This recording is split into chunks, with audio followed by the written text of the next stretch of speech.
Thank you very much for that lovely introduction. You left out one important fact. My very first job in journalism was for the Vineyard Gazette. So it's really nice to be here.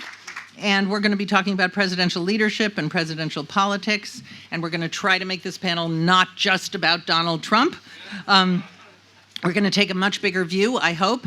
And what I'd like to do to start is ask each of these authors to say something about presidential leadership in the context of their wonderful books that they've written. And we're going to start with Jonathan Alter, just because this is chronological, and he wrote about Carter. And John, in your book, you say that Carter is the most misunderstood president in American history. And what did you learn when you wrote this book that gives you a kind of new view about presidential leadership in terms of what Jimmy Carter did? Was he the first modern outsider who began this trend of having presidents not necessarily come up through the system? Or what? Well, thank you. Thank you for coming. I wanted to start with two very quick Martha's Vineyard related stories that may or may not be relevant to this, but I think they are to a certain extent. So, as I think many of you know, Jimmy Carter is currently in hospice, and he will turn, if he's around, which is a big if, he will turn 99 on October 1st. His wife, Rosalind, turns 96 next week, and they've known each other for 96 years because Jimmy's mother delivered Rosalind and brought her toddler over to see the new baby. So not a lot of couples who've known each other for 96 years. So the reason I mention that is that not only are they the longest, is he the longest living president, or they're the longest living first couple, but he's a very competitive guy. And he went into hospice in, I think it was in March of this year. And I'm in very constant touch with the people in Plains who see him, a couple times a week and are really on this. And I talked to his people in his family. And basically, he went into the hospital, didn't want to be apart from his wife anymore, and said, I'm never going to the hospital again. And it was announced he's in hospice. Then he set out to break the record of the legendary Art Buchwald of Martha's Vineyard, who holds the current record for most time in hospice, which is 13 months. Wow. So we're going to see whether Carter makes it, but he's competitive, and I wouldn't count him out. And the other quick Martha's Vineyard story that goes to your question is there's a guy named Landon Butler who was an aide to Carter in both Georgia and in the White House. And he was out here, and he ran into Walter Cronkite, and he went up and he introduced himself to him. This is in the 80s or 90s, and he said, I worked for President Carter. Nice to meet you. And Cronkite said to him, your boss has taken a lot of grief, but you and all of your colleagues should be very, very proud to have worked for him because of what he did for human rights. And this was the first time that anybody knows that a major government made the way other governments treated their own people part of their foreign policy.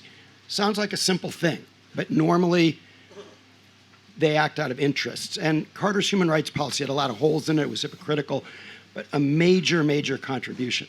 So in answer to your question, Carter was an undervalued president, maybe a tad overrated as a former president, which we can discuss, but he was a political failure, but a substantive and visionary success. So as journalists, we are charged with figuring out, we keep score about how they're doing politically. Are they up? Are they down? Carter was up and down and up and down. Polls were much more fluid in those days, and then he lost in a landslide. Historians are charged with figuring out, how did this president change the world? How did he think about the future? And on that score, Carter holds up very, very well for all of his many mistakes. So yeah, we're at the time, as John said, Carter was considered a political failure, a failed presidency. Actually, if you don't get the second term, that's generally what Right. we, the collective we, say. But right now we're living in a period where it seems like presidents can't do much to solve big problems. Government can't do much to solve big problems, and By the way, I didn't answer your Oh, wait. question about Oh, yeah. the outsider, but I'll get to yeah, that. get to that. But what I want to ask Doug Brinkley this. You wrote a big, important book about when that was not the case. When environmental activists, government, elected officials, and presidents actually did something about the environment. Now, your book stops at around 1974, and after that we know that there was a huge missed opportunity to do something about climate change. But talk about the presidential kind of heroes in your book. Some of them are pretty unlikely. Richard Nixon comes off as a really good guy on this. So what did you learn about presidential key thing, guys, power? is when we deal with presidential history, is really looking at what is executive power, and it's not that clear in the Constitution. George Washington did the Neutrality Act, which started beginning of executive orders. So things like the Emancipation Proclamation was an executive order. And you can go through presidents. FDR had thousands of executive orders, and they're great ones that I admire. When Theodore Roosevelt saves the Grand Canyon with an executive order, I cheer as an environmentalist. When John F. Kennedy does the Peace Corps with an executive order, I cheer. FDR did the Manhattan Project, and you have the movie Oppenheimer now, and how important that Manhattan Project was with an executive order, but FDR did Japanese internment with an executive order. So executive power is always worth looking at and seeing how they're using the executive orders and presidential proclamations. What occurred, I've written a book on Theodore Roosevelt, who saved 234 million acres of wild America. That's the first wave of modern conservation, because TR put it number one. He said, management of natural resources is bigger than any other responsibility as president. And this is a man who's known for the big Navy also. But those were his two things. Second wave I wrote about in a book called Rightful Heritage, FDR and the Civilian Conservation Corps planting billions of trees with unemployed workers from 1933 to 1942. But in addition, Franklin D. Roosevelt created 800 state parks, 800 in America. And he ended up saving all sorts of additional iconic places, FDR, with Harold Ickes as interior. And that was the second wave. This book is my third. It's the third wave. I would have loved it to have begun in 1960. It would have been simple. Ansel Adams did the famous book with Nancy Newall, This is the American Earth. John F. Kennedy's New Frontier platform in Los Angeles brought the environment and clean air, clean skies into the plank like never before. But the truth is, it really began right after 1945. The atomic bomb, Hiroshima and Nagasaki, jarred scientists, particularly wildlife biologists, and they started becoming out of Pawtuxet in Maryland, which FDR created, National Wildlife Research Center tests showing chemicals, DDT, other chemicals, but also nuclear fallout. We were blowing up bombs willy-nilly in Nevada. We detonated 1,054 nuclear bombs in the United States after Hiroshima and Nagasaki, 1,054. And people were contaminated. And so there became this anti-nuclear testing movement, which Rachel Carson was part of, who I write about, but also Coretta Scott King was one of the great leaders of that movement. Dr. Albert Schweitzer, who won the Nobel, took it on in a global fashion and went on Oslo radio. And many more. Norman Cousins is a key figure. And John F. Kennedy eventually does, I think, his most unrated act as president, which is the nuclear test ban treaty, the banning of atmospheric and underwater testing between the Soviet Union, United States, and Great Britain. And Kennedy is being influenced by Women's Strike for Peace in front of the White House, by the anti-nuclear testing movement. That's one strand. There was a wilderness strand. Wallace Stegner, the great novelist, is a key to it. But, land that doesn't get developed. You bring a road into a land, you're going to get telephone wires, dams, modernity. If you just quarantine it off, you have primitive wilderness. And that was a big strand also in that period. The saving of shorelines became gigantic by the late 60s. John F. Kennedy was not a workhorse senator like Lyndon Johnson, but William O. Douglas, Supreme Court Justice, convinced Kennedy that he had to pick something in conservation, and he picked seashore preservation. And it's Kennedy as senator and then as president who saves Cape Cod National Seashore, then does Point Reyes in Texas, seashore, in Padre Island in Texas, and then does Point Reyes in Marin. It's easy to save rock, big places in the West. Try saving really valuable real estate along seashores like Kennedy did. And then all of these are coming. And then in 62, Rachel Carson's book came out, Silent Spring. And she's the one who took all of that Rooseveltian conservation and tied it to public health. And she made you guys, the public, demanded the environmental movement of the 60s. So you got the spat in my book of not just what Kennedy does, but Lyndon and Lady Bird Johnson. Lady Bird synonymous, anti-billboards. Lyndon Johnson did Wild and Scenic Rivers, stopped a dam in the Grand Canyon, National Trail System, Canyonlands National Park, North Cascades National Park. I could go on and on about Lyndon and Lady Bird, yet Vietnam meant what? Agent Orange, defoilization, chemical.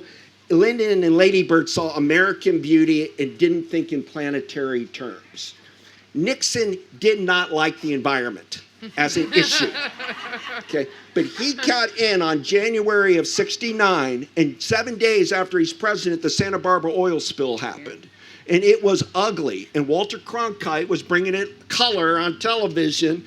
And luckily, Nixon listened to his Interior Secretary, Walter Hickel, a former governor of Alaska. Hickel went out and saw it and said, do not minimize. He called the White House. Those are exact words to the president. You guys are minimizing the spill. We've only been 6 days. They're going to blame Johnson's crowd. Well, let's say it's bad.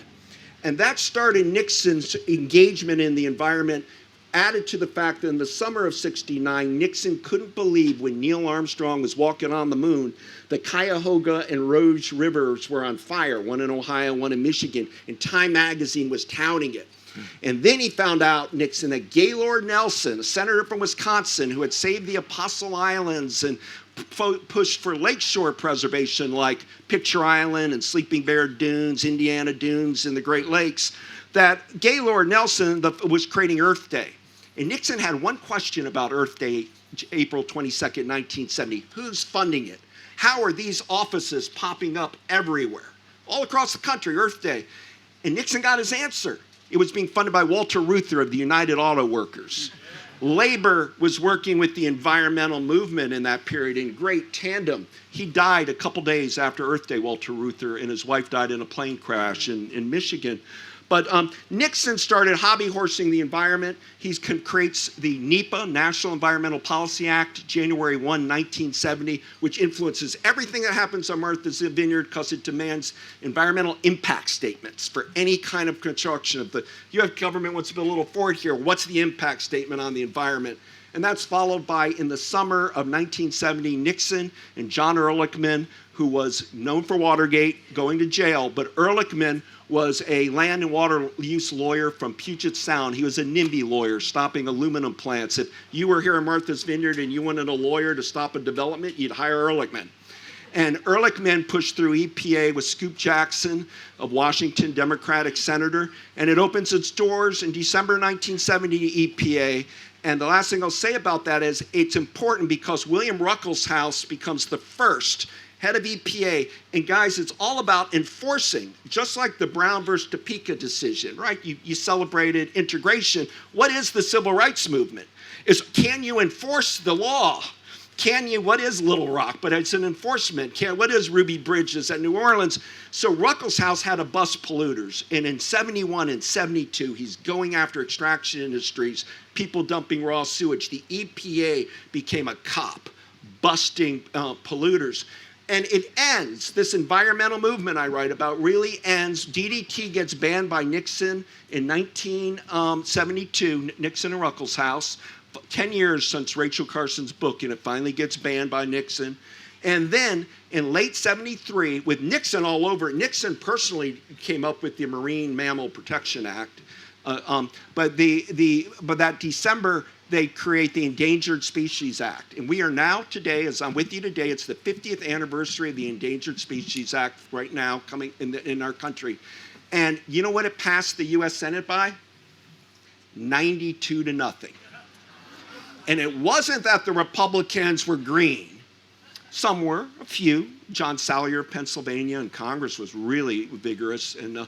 But it went because the American public said, we want the bald eagle saved. We want the California condor saved. We want the Florida manatee saved. We want the whooping crane saved. We want sandhill crane saved. And it became a movement to protect animals, clean air, clean water, to the point where Dr. Seuss wrote his book, The Lorax, about Smeary Lake Erie.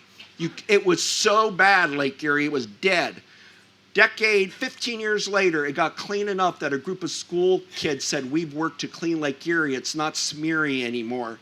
And Dr. Seuss changed the word in the book because of environmental activism, went and cleaned up the lake. I'm afraid 73, for Watergate, it ended the environmental movement because there became a counter-revolution of groups like the American Enterprise Institute, Cato Institute, Koch brothers, Scaife brothers, the Federalist Society, their key thing was to roll back Carson and Naderism that had won over the public and allowed Kennedy, Johnson, and Nixon to become environmental presidents. So, Carter had 15 major pieces of environmental legislation. So let's get back to presidential power. There was a time when progress was made. Fast forward, Ronald Reagan removes Jimmy Carter's symbolic solar panels from the roof of the White House. The world would have been a lot different if they'd stayed on, even if they were just symbolic. So we're now in a new era where it seems like presidents can't do much to solve even bigger problems than clean air and clean water. Climate change is an existential threat, and it's a global threat. So, Carol, let's bring us up to Donald Trump. And he's a guy we know who thrives on chaos. His goal is to create as much cynicism as possible about government. When Americans have no faith in the government or in their institutions, then they just listen to the leader of their political tribe, in this case, him. What did Donald Trump do to the kind of model of presidential leadership? And did he do things that you think are permanent?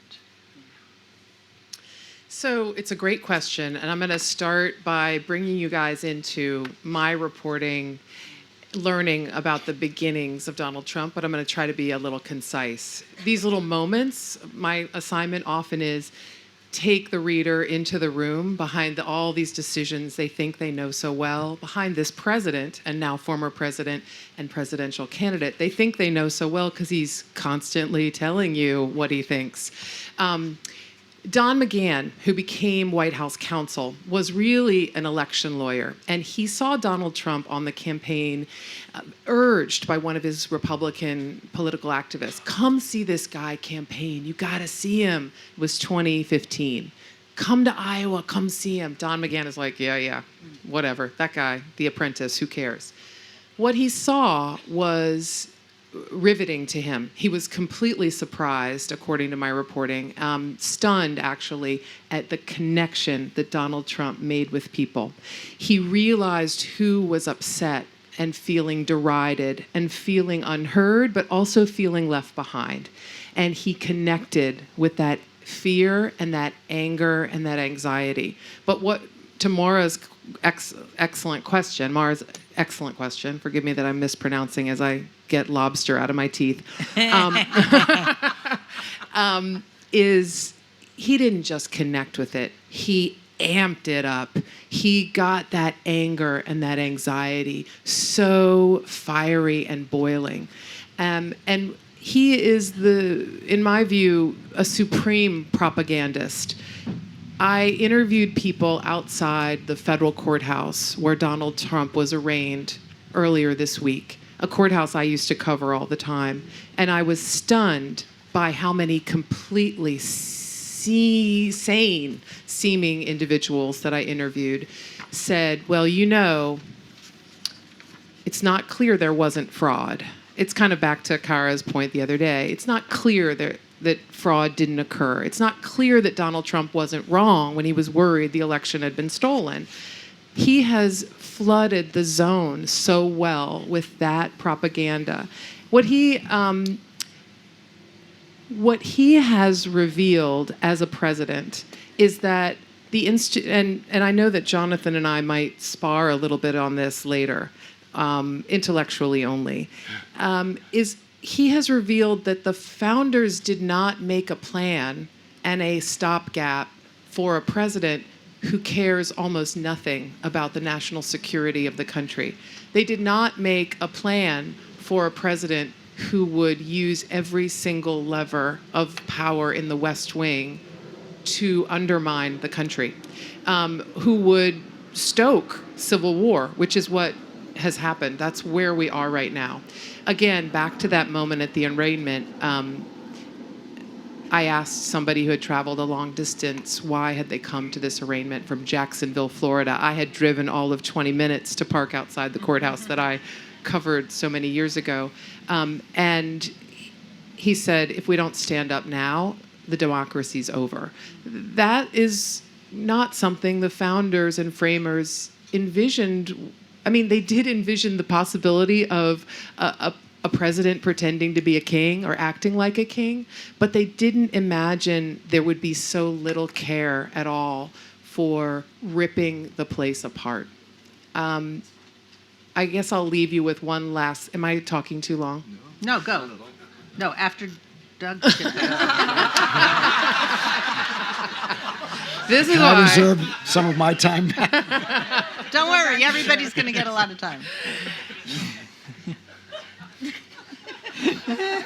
President Trump believed, and by the way, I can brag and say that I have interviewed him in, Mar-a-Lago, in the amazing lobby where there's a raw bar and a lot of very well-tanned, rich Floridian women. I have to think about how to say this right and not get in trouble.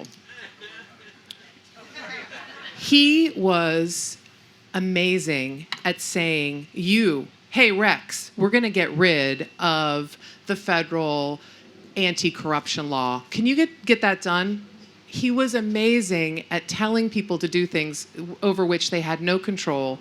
And in the case of Rex Tillerson, he didn't do what Donald Trump wanted, but so many people did exactly what he asked. He was amazing at asking people to do things that were not legal, that were completely violative of statute, regulation, and most of the decisions and actions they took were reversed. But the success he had in getting people to do things just by bullying them was stunning. At the Department of Homeland Security, which Juliette and I can talk a little bit about, he literally said to the Secretary of Homeland Security, hey, look, I know you said it's illegal. I know.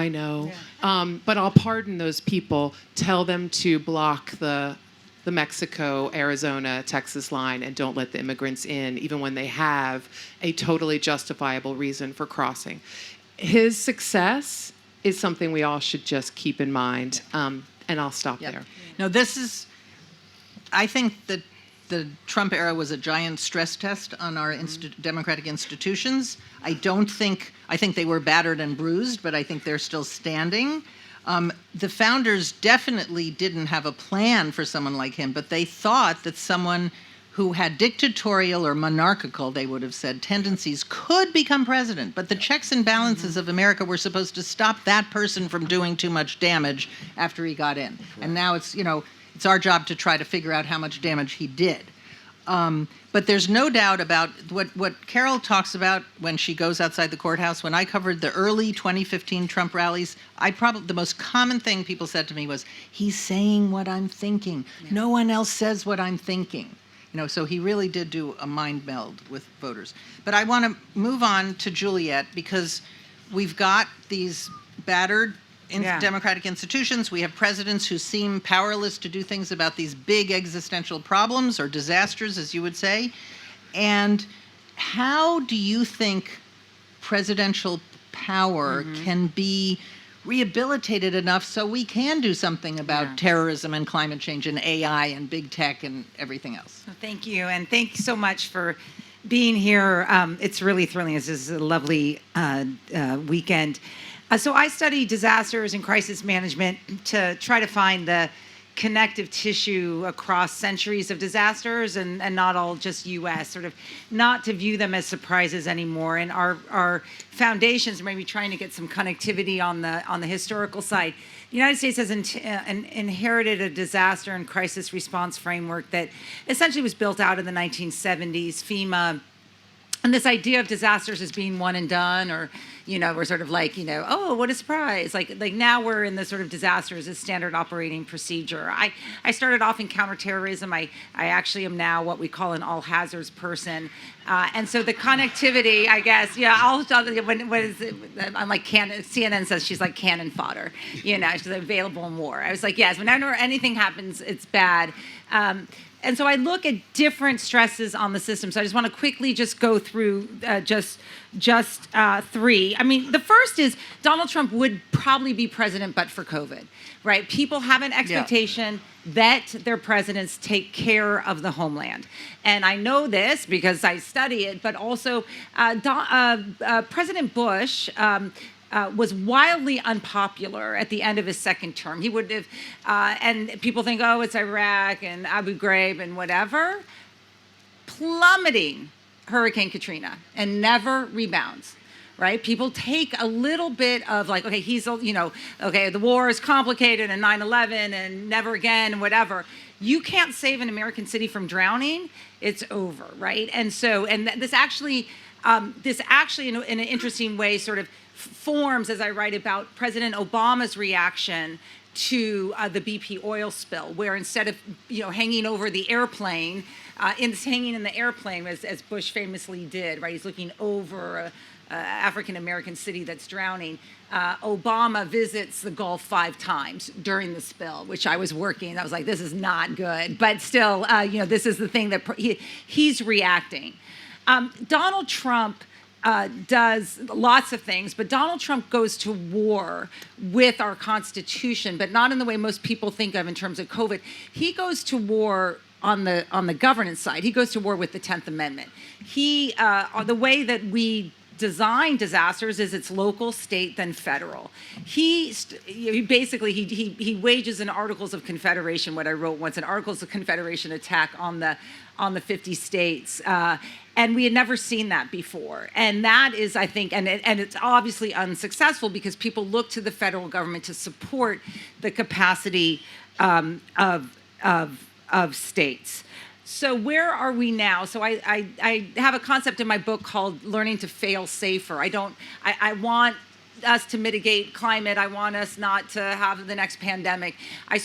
My work sort of accepts that you're what we call at the boom, right? And then what are the attributes that you want to do to fail safer? So this can sound crude, I don't mean it to, but like a pandemic that kills 400,000 people in the United States, which was my upper number in the summer 2020, is better than a pandemic that kills over 1 million people anyway, even though people would not, you don't want to say, well, that's good, right? Like the 400,000 is not good. So I just want to end with two things then on the sort of looking forward. One is that the governance that Biden has inherited in terms of disasters will and is undergoing changes because of these recurring threats, in particular on the climate end. And there's actually already starting to be some changes. I was talking to Douglas earlier about even like Hurricane Katrina, the recovery was just not right. It sort of paid people to build exactly the same.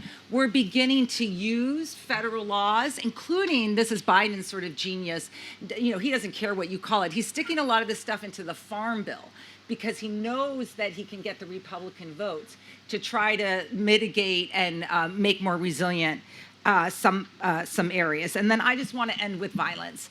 As I said, I do all hazard threats, and one has clearly been radicalization.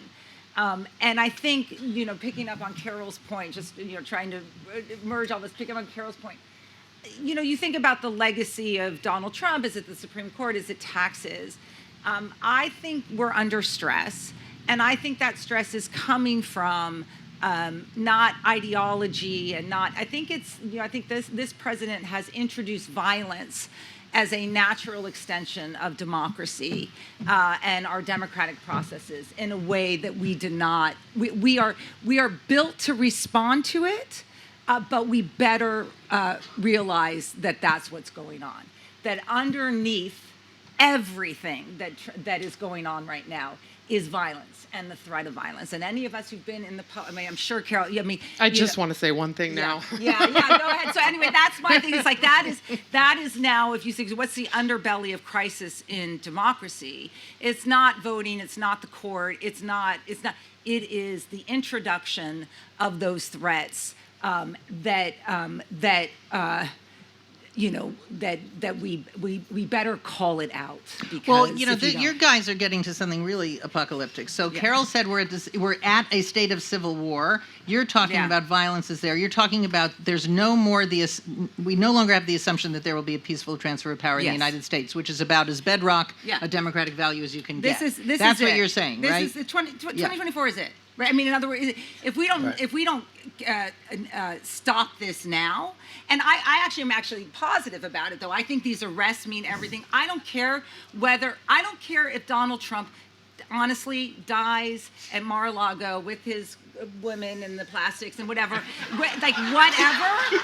I think that's that. I don't need him in jail. I need our democracy to assert itself consistently. And that's sort of what it is.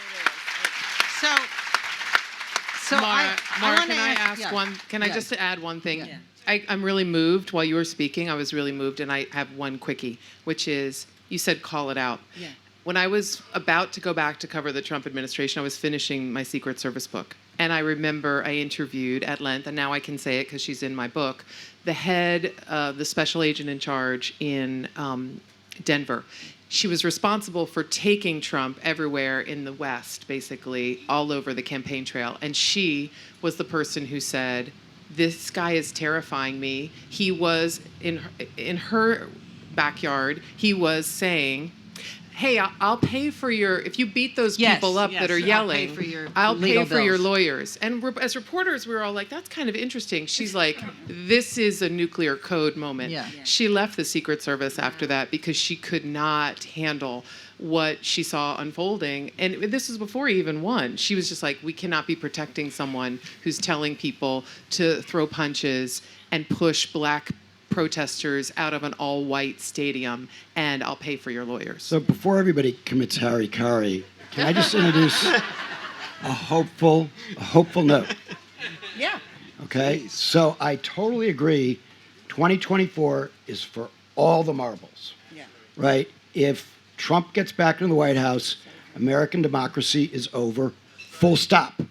Because now they have all sorts of plans, to, quote, seize independent federal agencies. So I think we all know the stakes, and I think the press needs to stop having a coverage that's totally dominated by the horse race, and it needs to be 50-50 horse race and stakes. So right now it's 95% horse race, 5% stakes. It needs to be 50% horse race, 50% stakes. But I am much more hopeful than I was 2 years ago because, and I just wrote a piece on Old Goats, my Substack newsletter, about this a couple days ago. And I found myself, I was with my 20-month-old granddaughter when I heard the news about the indictment, and I had this peculiar sense of hope that as she's growing up, we're going to be able to manage this challenge to democracy. Right now, the whole world is amid, and the 21st century is about the struggle between autocracy and democracy. So that's the frame. Climate change is over that, is a huge problem, but that's the political frame.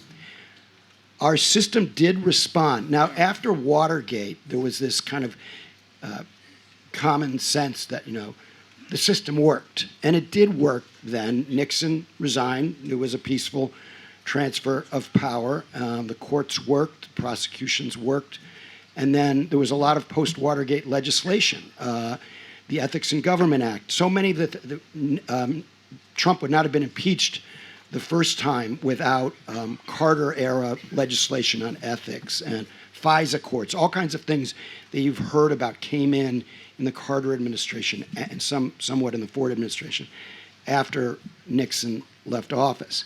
So 2 years ago, my great fear, what really kept me up at night, is that the Republican Party would challenge any close election for the foreseeable future. And if you don't accept election returns, you don't have a democracy, right? So these jokers, these menaces to society, were set to challenge any election they did not win. And so what was incumbent on all of us was to raise the cost of that and to punish them for that. So you don't, people say, well, Trump might walk. Yeah, there could be a rogue juror. He could walk. But we have laid down a marker for democracy. Accountability is partly, about just the effort for accountability. The effort counts in accountability because you send a signal. And we started to send that signal in the last midterm elections. So my daughter wrote a cover story in Time magazine about the campaigns for Secretary of State. When I was at Newsweek, if I said I want to do a cover story on secretaries of state around the United States, they go, "Are you high?" There were these candidates who did authoritarian candidates for Secretary of State and Attorney General. The one who was running for Attorney General in Michigan just got indicted for tampering with voting machines a couple days ago. And if they had won, we would have been in a heap of trouble in 2024, because even if Biden beat Trump, they would not have certified the results in their states, and the election would have gone to the House of Representatives, which under the Constitution, I won't bore you with the details, but Trump Republicans would have win. Yeah. Republicans Yes, win. One state, Republicans one win. vote. One state, one vote. So it was essential that all of these candidates lose, and they all lost. And the public was roused and realized these were anti-democratic candidates, and they lost. And people started getting disbarred. So the price of fucking with our democracy went way up in the last 2 years. And now they've been indicted. And the co-conspirators, they're all going down. Giuliani's going to jail. So I'm telling you, and we can talk about the specifics of the case. The government is going to win Trump at least can some of these still cases. win fair and square. Let's not. The last 6 years, Oh, no, years I'm has not been a talking failure of I'm imagination. not talking about the election, Mark. You're just I'm talking about the fact that election deniers have been beaten back for the and moment. now I'm talking Okay. about the conspiracy Yeah. case, Okay. But which remember will be Roger tried before the Stone. election. Yeah. It will be Remember- tried before the election. Yeah. So everybody's worried, he's going to run out the clock. Not with this judge. There's going to be a trial, and for a lot of reasons we could talk about if you guys want to, Trump is very likely to be convicted. Now, he won't be sentenced until for years because of appeals. And if he but wins, he's he'll pardon himself. If he wins, he'll pardon himself. But he's very likely to be convicted within the next year. So take some hope. I want to ask Doug to come back in here because presidential leadership, it sounds like from your book, depends on consensus. You talked about this incredible movement, and there was a consensus for a bill to pass 92-0. When has that happened in the last 30 years? So do you think presidential leadership in the modern era is possible if we're so deeply polarized and divided that we can't agree on the simplest things? Well, it's hard because Like the debt ceiling. Yeah. presidents by nature. Barack Obama did the Affordable Care Act, which was such a brilliant move and got it done. And but after that, they shut him off, and he couldn't get anything else done. So he resorted to signing a lot of executive orders, all of them, which I was glad he did. But then you see Trump trying to undo the executive orders, and then this president will undo the executive. Going through Congress, if you can get it done, it sticks better. You don't play executive order to executive order, but when we're at a 50-50 divide in this country, presidents by nature are going to be signing willy-nilly executive orders any chance they can, because it gives you a photo op and you get the big signature on the document, and historians will say you did marvelous things. I like what what everybody said. What Jonathan just said. I think, and all of us, this is a big election in 2024. It's just no single doubt about it. But we're talking about Trump still, which we said we weren't. and nobody mentioned the name Joe Biden yet. And we may be, you did for a second. We may be living in the age of Joe Biden, Right. if what Jonathan is saying is true, which I'm hoping. Yeah. But meaning Biden is not only beat Trump, but he's going to beat him again. Yeah. And Trump is minus Donald Trump, minus the crazy personality, charismatic apprentice, the gall, all the things that make Trump a phenom, why nobody can stop looking and talking about him. When he's gone, it's going to be a little bit of different Republican Party. Look what's happened to DeSantis. Yeah. Once all of he's gone sinking like a ship because he's a lightweight. Biden has shown adult leadership, and I think his record, Biden, already with the infrastructure, with what Chips. climate, IRA. on and on. I mean, it's an endless list. If he has masses 2 terms, we're going to be oddly living with one of the great presidents of our time in Joe Biden, and he's going to be evaluated upward And the he's- way Harry Truman Well, was. Done a can lot- I ask a lot follow? done. I want to ask Lot Doug a done. follow-up to that because yes, all those and they were bipartisan. All those things you mentioned. Okay. Not all of them. Well, no, not the couple original, of- a the couple of American them Rescue were. Plan, but chips and infrastructure were. But here's my question to you: Biden and Trump couldn't be more different. One had a good economy until COVID. One, as you just said, is presiding over a pretty growing economy. Wages are up, inflation is down, all the things he's passed. They're both equally unpopular. How come?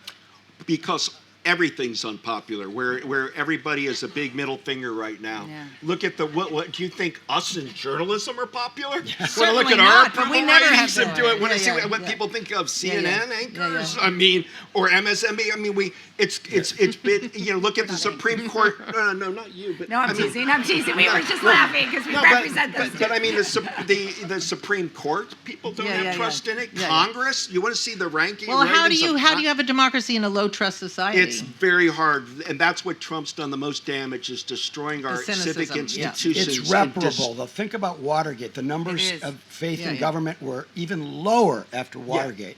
And then Carter, to your question Yeah. about outsider, he ran a campaign in 1976. We need a government as good as its people. I'll never lie to you. And trust started to go back up. Then he ran into a whole bunch of mostly external unlucky problems. And confidence went down again, but it's kind of fluctuated. And I think the United States does have a capacity for renewal, but we got to get the demagogue Yeah. off stage, and then we have to send a message to MAGA, the dead enders in MAGA world, that they will lose elections if they persist in this crap. And just one, just yeah, go 30 ahead, and then second we'll thing. have Last questions. week 2 weeks ago, I was with Bob Woodward and Leon Panetta, Annette Gordon-Reed out at Monterey, and all of us thought that, except Woodward, thought that Gerald Ford had done the right thing by pardoning Nixon. I had felt that too. Me too. And I was glad Yes. when the Kennedy Library Yeah. gave him the profiles and courage, Yep. Gerald Ford pardoning Nixon. I see the pardon of Nixon as a mistake. Me too. The bastard should have gone to jail. He should have Me at too. least been charged, because Trump's taken the opposite. You know what Trump, and I've talked to him about this, you know what he views Watergate? Nixon crumbled. Nixon quit.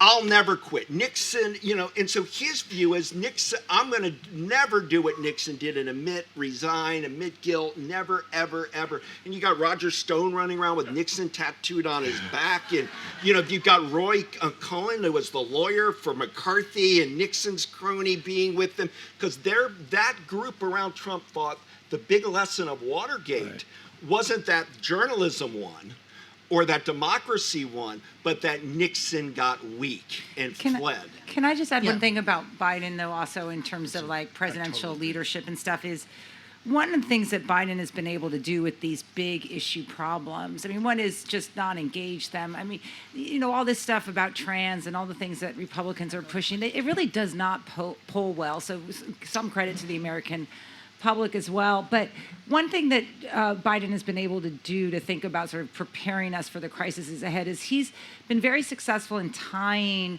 our resiliency to economic growth. In other words, we talk about climate change as an economic issue now. He sort of has embraced the language of Wall Street to be able to get what he wants, which is the language of the green economy, which is, the coal's going nowhere up, right? But the green economy is gangbusters. And if you want an example of it, it is, God, whatever you think of him, Governor Abbott in Texas, he sees it, right? So Texas is now this wonder story of renewable energy. And I think one of the things about leadership is Biden is willing to, where Obama could seem, sort of like everyone wanted Obama to be something. I think where Biden is interesting in this is that he's able to take these big issues of our time, like climate, maybe even COVID, and then turn them into and get fixes in the language of the other, right? So in other words, so I'm really talk about positive. I mean, green energy, adaptability, all that stuff, technology. I mean, things are bad. Heat is bad. Whatever. I'm not a doomsday on climate change. I think it's a crisis, but I think it's one that also will be solvable because it's where the money is too, which is always a good thing to get people engaged with. Jobs. It's jobs. We're going to open this up for questions from the audience, but I just want to say one thing. We are in totally uncharted territory. To do the thought experiment that Doug just laid out, what is the best thing for democracy? That Trump be pardoned after he's convicted or not? I don't know the answer to that. We have never been in the situation where an ex-president is facing criminal charges by the Justice Department of the guy he's running against. Can I just very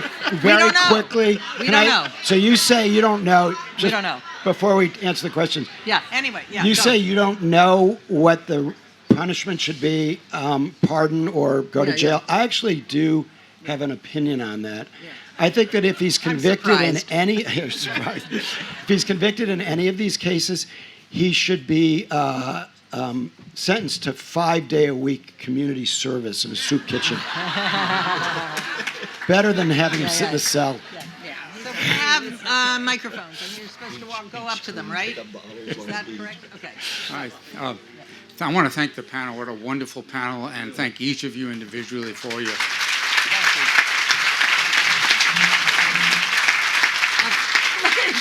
For all of your various journalistic work. That's a great shirt. Does everyone see his shirt?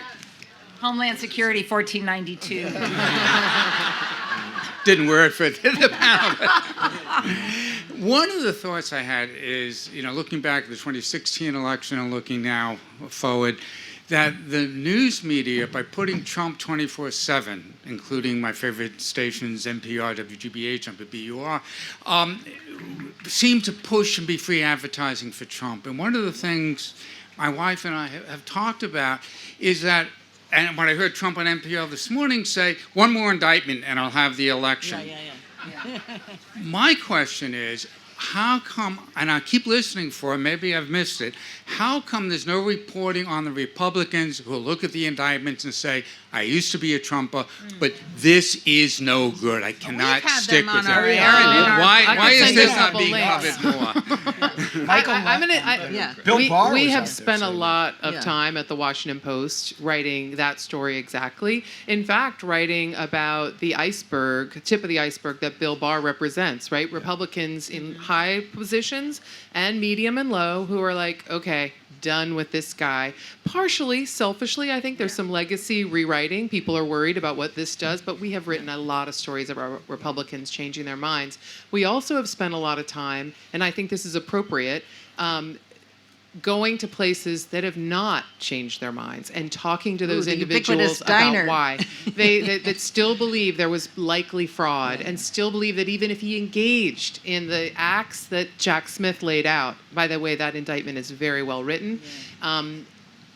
It's a narrative story. Sure. It is not your typical prosecutor statement.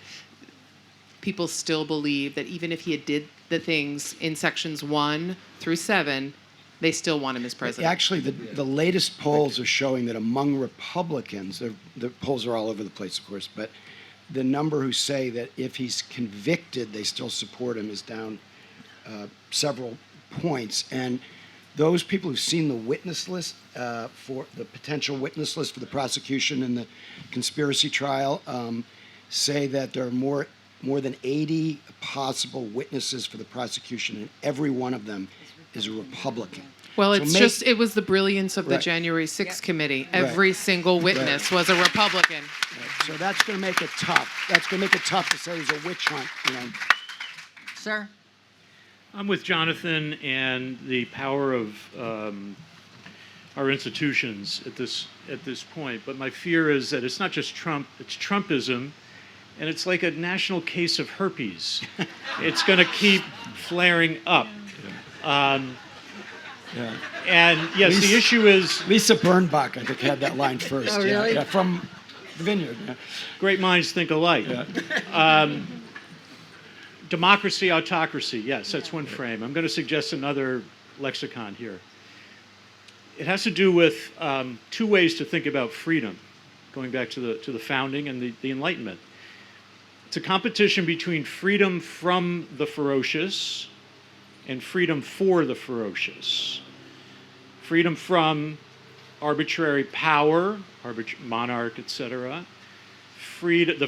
The freedom that gets expressed or that's enabled by the rights revolutions, protecting the weak and the disfavored, etc.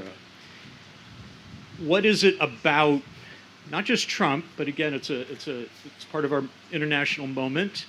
What is the social psychology of this appeal of the strong man? So Appeal of the ferocious. Can And I I think say- it has to do with the perception of Biden. He does not project ferociousness.